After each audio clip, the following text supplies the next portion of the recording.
Bonjour à tous, j'espère que vous allez excellemment bien. Aujourd'hui, on se retrouve pour parler athlétisme, pour faire le débrief des championnats du monde, la journée numéro 7, si je ne me trompe pas, de ces championnats du monde. On va revenir un petit peu sur tout ce qui s'est passé donc sur la soirée d'hier soir et puis sur la matinée avec notamment la suite du décathlon et le marathon dames. Et puis on regardera un petit peu ce qui va se passer sur la fin de ces championnats du monde parce qu'il n'y aura qu'une seule vidéo après celle-là pour la fin des championnats du monde. On fera une vidéo lundi pour la journée de samedi soir, la journée de dimanche soir et puis le marathon homme qui aura lieu demain. Voilà, pour des questions d'organisation encore une fois avec la Vuelta qui débute et la F1 qui se poursuit. Puis j'ai toujours la MotoGP que je n'ai pas eu le temps de voir qui est en attente. On commence, et puis il y a d'autres contenus qui arriveront sur la chaîne. On commence tout de suite avec ces championnats du monde. N'hésitez pas à vous abonner à la chaîne, à rager un commentaire, à mettre un pouce bleu, à partager la vidéo sur les réseaux sociaux, notamment auprès de vos proches. Je pensais que ça peut les intéresser. Dans les commentaires, n'hésitez pas à me dire qui vous a plu, qui vous a déçu. PS 2.0, c'est sur la plateforme de podcast. Si vous voulez soutenir la chaîne et que vous en avez le moyen, vous pouvez faire un super thanks. Et puis TikTok, avec du contenu avec la Vuelta, notamment dès ce soir. Juste après l'arrivée, et puis on fera un petit débrief également sur YouTube ce soir, mais ça arrivera pas avant 21h45, 22h je pense sur la chaîne. Bon, on commence tout de suite avec les séries du 4x100. Il y avait les séries du 4x100 hommes et femmes. C'est passé pour l'équipe de France, mais ric-rac, bon, 37-98, vu cette équipe de France. Vu le niveau, très clairement, parce que je rappelle que Michael Zezé et Mohamedou Fall,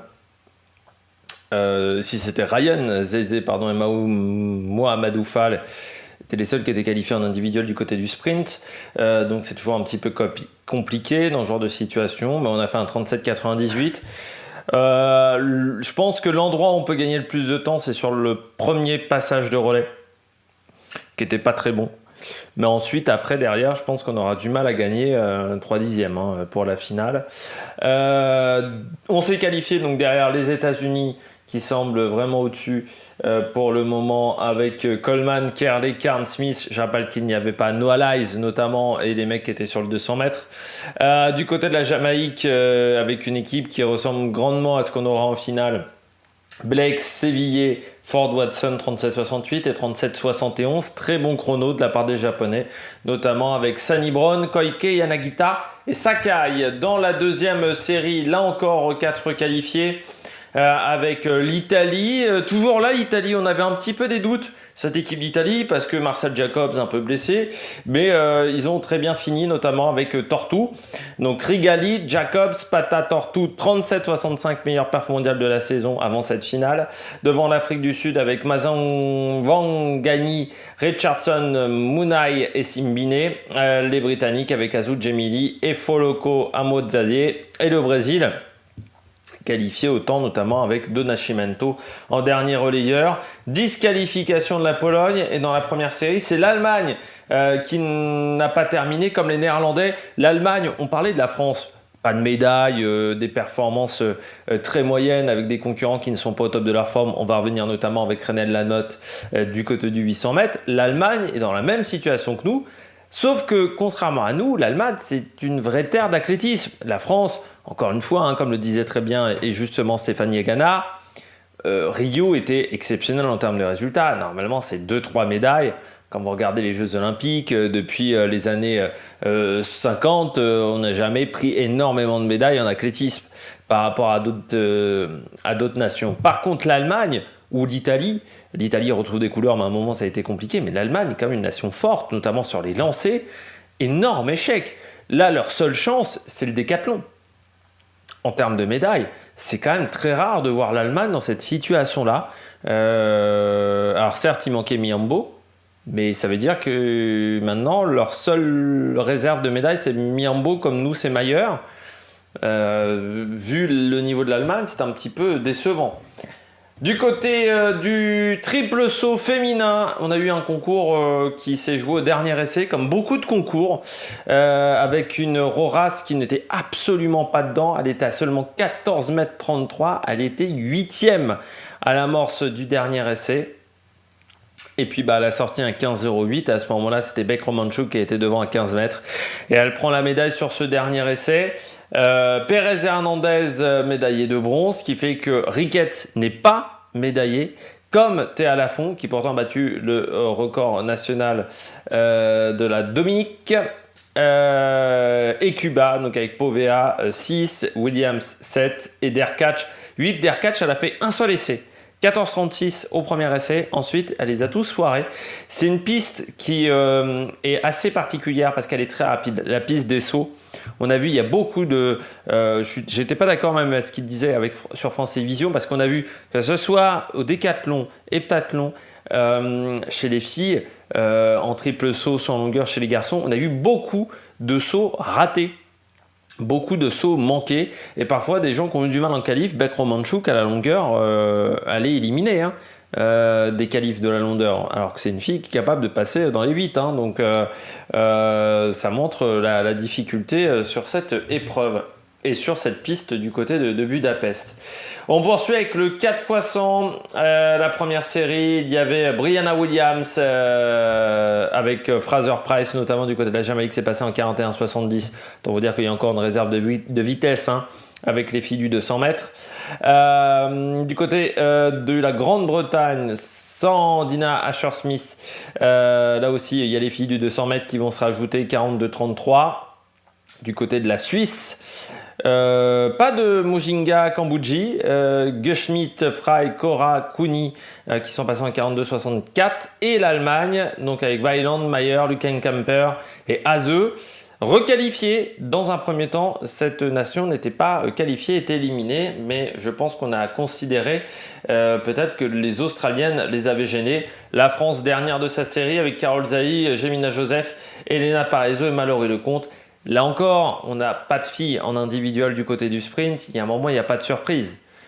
Quand il y a pas Alors, je veux bien qu'on nous dise bon, c'est la vitesse du bâton et il ne faut pas être le meilleur en relais pour s'imposer. Ça, je suis d'accord. Si tu fais des passages de relais qui sont catastrophiques, tu as beau avoir les 4 meilleures individualités, ça ne marchera pas.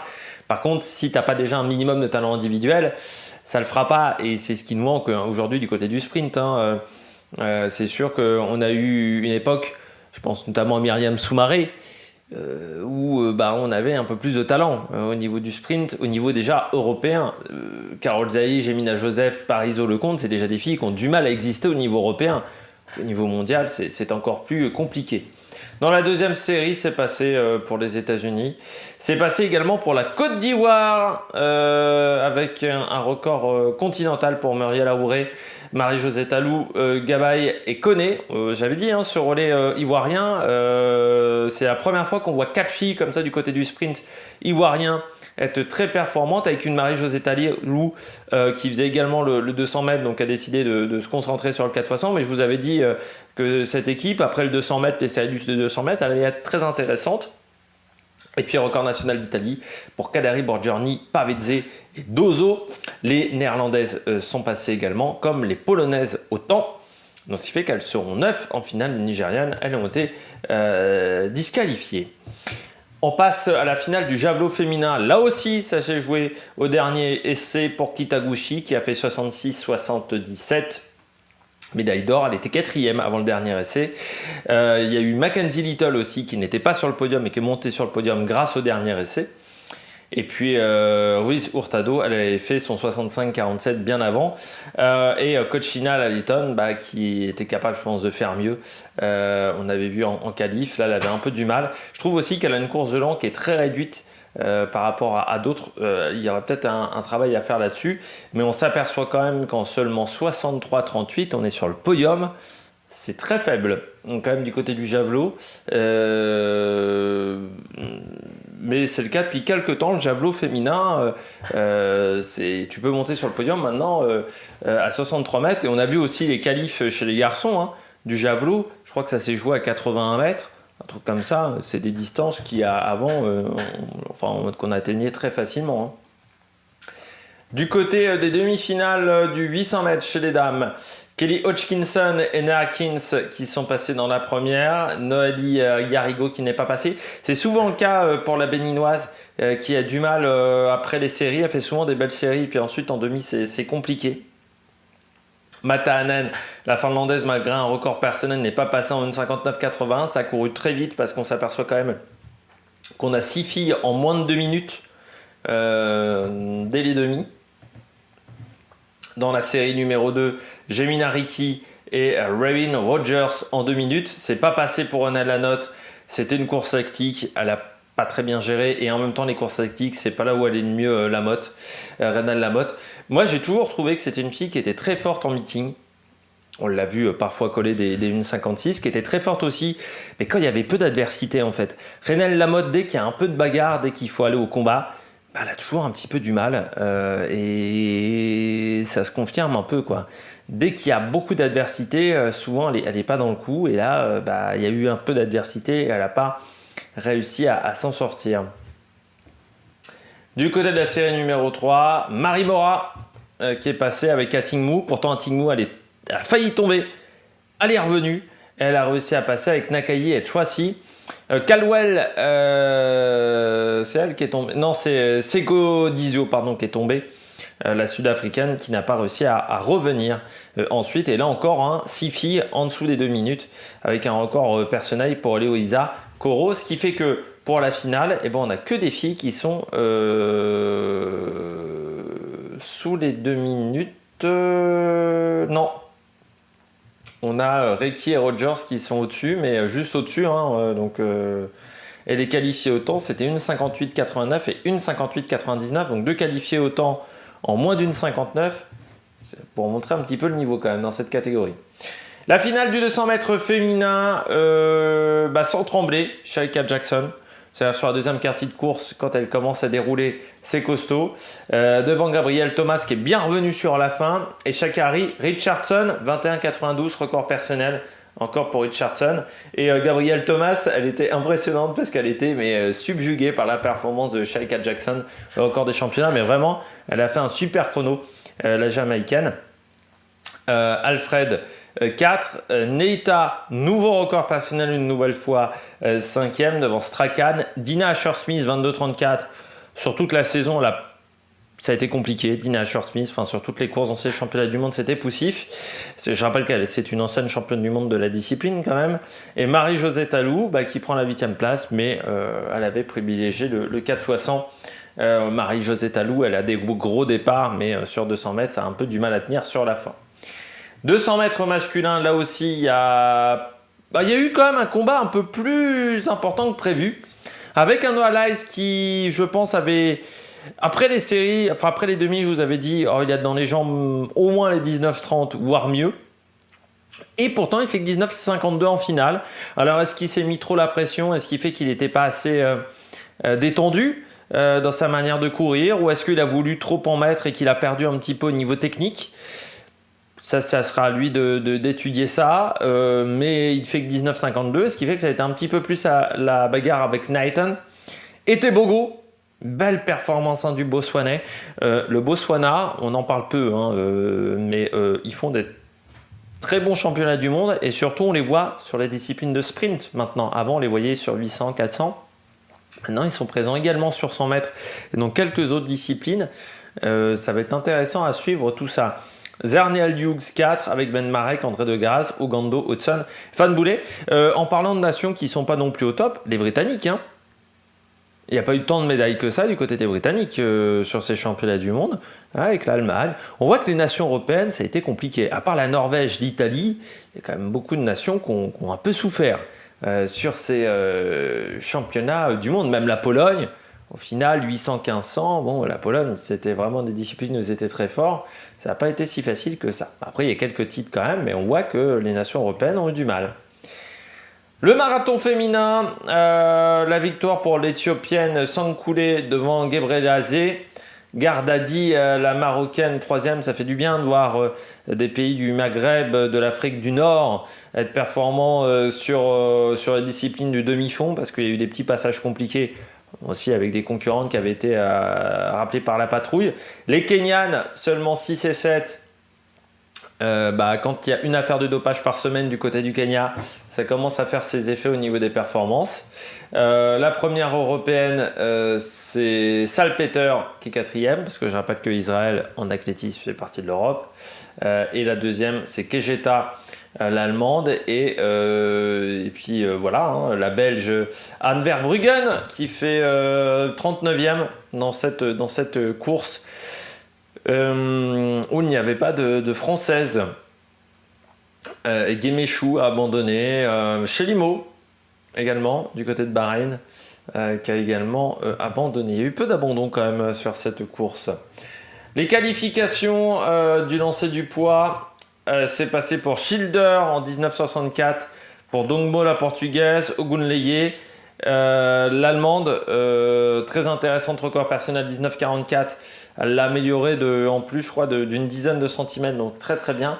Maggie Ewen, Sarah Hamilton, Thomas Dodd et Gambetta, Van Klinken qui est passé, et puis Song la chinoise, et Vesche la néo-zélandaise, c'est pas passé pour Johansson pour 2 petits centimètres. Elle aura des regrets. Et puis on regarde le concours du décathlon avant le javelot, le 1500 mètres qui auront lieu ce soir. Pierce Lepage qui a repris la tête grâce à un bon début de deuxième journée, notamment sur le 110 mètres haies et même sur la perche avec un très beau 5,20. Neige Bauer, l'allemand, qui a souffert. Alors regardez son 110 mètres haies. Il a explosé, il a fracassé les barrières, 14,75, ça a été une catastrophe. Il a perdu aussi un petit peu sur le lancer du disque, et 5,10 sur la perche. Warner, 7260. On voit que Pierce Lepage a pris 200 points d'avance. S'il fait un beau javelot, il aura un 1500 plutôt tranquille pour le titre.